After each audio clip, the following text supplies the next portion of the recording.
पिछले वीडियो तक हमने लेंस उत्तल व अवतल, प्रतिबिंब निर्माण, उस लेंस की चित्र बनाना, उसके कुछ उदाहरण ले लिए थे। नेक्स्ट टॉपिक आज नया शुरू कर रहे हैं अपने मानव नेत्र।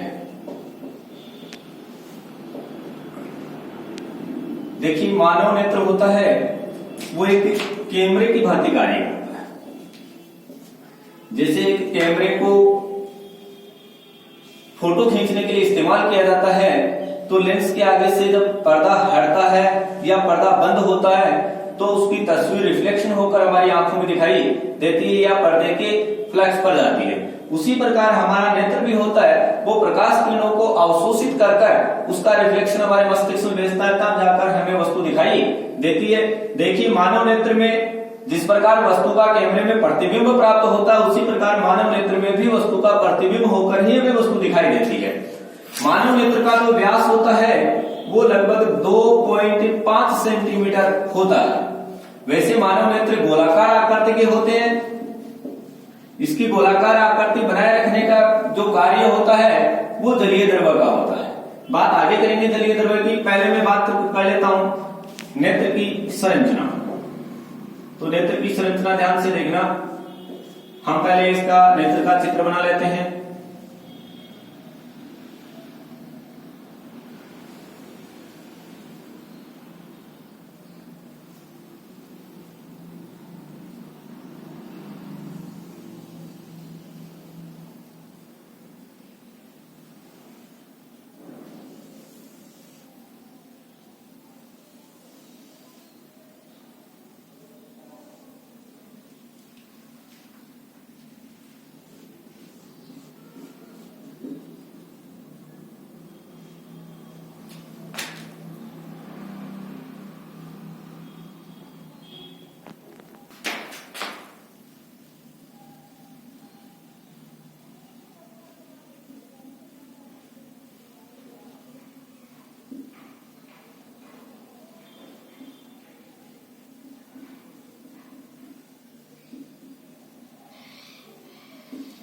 हम पढ़ रहे हैं मानव नेत्र की संरचना। हमने नेत्र का एक छोटा सा चित्र बनाया है। चित्र के अंदर अपन जो जो वर्णन करते चलेंगे उसका साथ में उसका वही प्रतिबिंब दिखाएंगे। देखो, मानव नेत्र में 3 परतों का बना होता है। टोटल मानव नेत्र में 3 परतें होती है। सबसे बाहर की परत को कहा जाता है स्वच्छ मंडल। ये सबसे बाहर की परत है जिसको कहा जाता है स्वच्छ मंडल।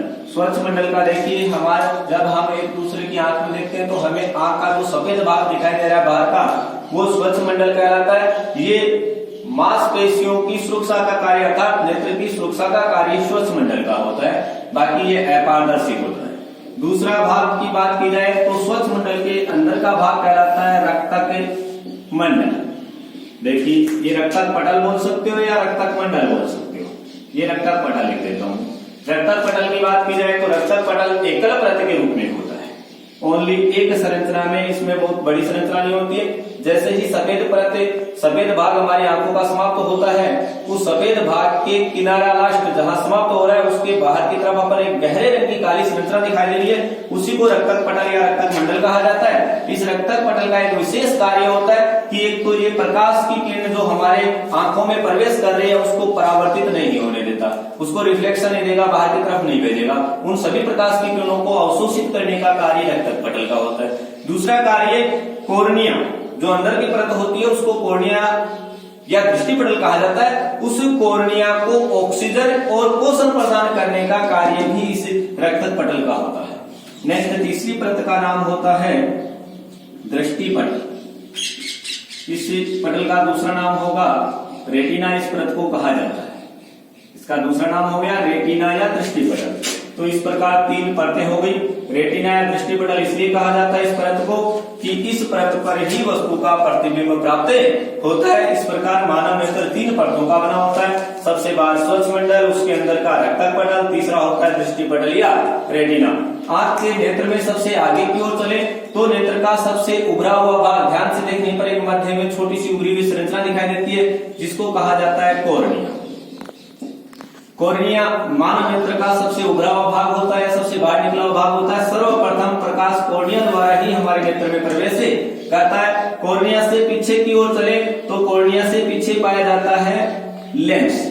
ये हमारे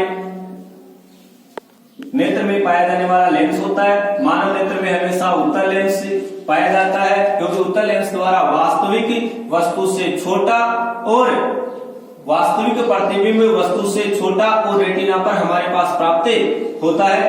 तो हमारे लेंस के दोनों तरफ पाए जाने वाली जो मांसपेशियों की संरचना होती है गहरे काले रंग में ये पाई जाती है। इस संरचना को कहा जाता है परितारिका। परितारिका द्वारा लेंस को समायोजित किया जाता है। लेंस चपटा होगा या लेंस मोटा होगा, इसको समायोजित करने का कार्य परितारिका होता है। दोनों परितारिका, ये यहाँ रही परितारिका, परितारिका के मध्य पाया जाने वाला ये छिद्रनुमा संरचना यहाँ से लेकर यहाँ तक की खाली जगह ये छिद्रनुमा संरचना के रूप में पाया जाता है, जिसे कहते हैं पुतली। पुतली प्रकाश को आगे की ओर जाने का मार्ग प्रदान करने का कार्य करती है। लेंस और कॉर्निया के मध्य एक द्रव पाया जाता है, जिसे कहते हैं जलीय द्रव। ये द्रव नेत्र की आकृति गोलाकार बनाए रखने का कार्य करते हैं। नेत्र लेंस के पीछे की बात करी जाए तो सबसे पाए जाने वाली जो परत होती है सबसे अंदर, वो होती है रेटिना। रेटिना और लेंस के बीच में पाया जाने वाला द्रव कहलाता है काचाभ द्रव।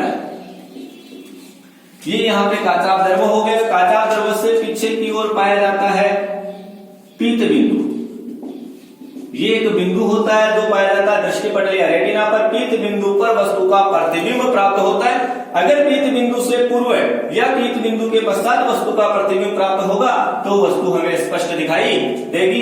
पीत बिंदु से जो सूचना होती है, प्रकाश जो हमारे पास जा रहा है यहाँ से, जैसे प्रकाश यहाँ गया तो इसकी सूचना पीत बिंदु तक गई। पीत बिंदु इस सूचना को अंध बिंदु तक पहुंचाती है।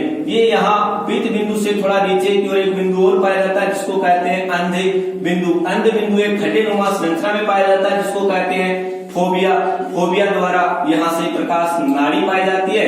ये प्रकाश नाड़ी हमारी जो सूचना होती है रिफ्लेक्शन की, उस रिफ्लेक्शन की सूचना को मस्तिष्क तक पहुंचाती है और मस्तिष्क उसको उल्टे क्रम में पढ़कर हमें वस्तु का आभास करवाता है। इस प्रकार मानव नेत्र के अंदर 3 प्रकार की परतें पाई जाती हैं। सबसे बाहर स्वच्छ मंडल, उसके अंदर रक्तक मंडल, उसके अंदर दृष्टिपटल, सबसे आगे की ओर कॉर्निया, कॉर्निया से पीछे की ओर पाया जाता है लेंस। लेंस उत्तल होता है। उत्तल लेंस के दोनों तरफ पाई जाती है परितारिका। परितारिका के मध्य पाई जाती है पुतली। पुतली द्वारा प्रकाश को भेजने का कार्य करती है। रेटिना पर पुतली की लेंस के जस्ट पीछे एक बिंदु पाया जाता है, जिसे पीत बिंदु कहते हैं। पीत बिंदु से नीचे थोड़ा गड्ढेनुमा संरचना पाई जाती है, फोबिया कहलाती है। और फोबिया के अंदर एक बिंदु नुमा संरचना अंध बिंदु कहती है। अंध बिंदु पीत बिंदु से सूचना अंध बिंदु तक आती है और अंध बिंदु के द्वारा प्रकाश नाड़ी से होते हुए मस्तिष्क तक सूचना पहुंचाई जाती है। इस प्रकार हमारे नेत्र की संरचना में ये भाग उपस्थित होते हैं।